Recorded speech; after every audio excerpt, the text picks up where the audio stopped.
Սերժ Սարգսյանը հասկանում է, որ ինքը շանս չունի օրինակ ընտրությունների միջոցով ինչ-որ հաջողության հասնել, դրա համար թաքնվում է տարբեր տիպի գործիչների տակ, փորձում են նրանց միջոցով խաղալ եւ հիմա մտածում են, որ այսպես ասած ֆինիշնի պրիմոյին են եկել, պետք է հարձակվել այն միջավայրի, այն կոդի դեմ, որը օրինակ Մայր Հայաստանն է ներկայացնում եւ դրա համար պատահական չէր այդ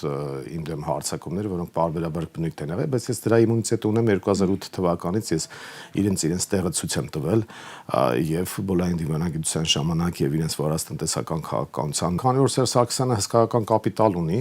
ինքը կարողանում է, ասենք, տարբեր, այսպես ասած, ՍՊ-ների միջոցով, որի մի մասը, ասենք, չգիտեմ, սա է կոչվում, մեկը կոչվում է անկախվելուց, ապա մեկը կոչվում է ինչ-որ հաղորդավար, մեկը կուսակցություն, մեկը ՀԿ եւ այլն, այդ բոլորին այդ կապիտալի նախնական կուտակումը եւ զարգացումը հաջող զարգացրած Սերժ Սարգսյանը բոլորին հնարավորություն ունի տարբեր տիպի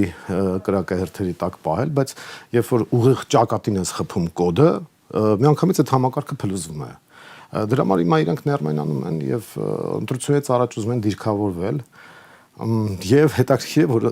ընտրությունները փնովելով իրանք միշտ մասնակցել ու մասնակցելու են ու մասնակցում են ընտրություններին միշտ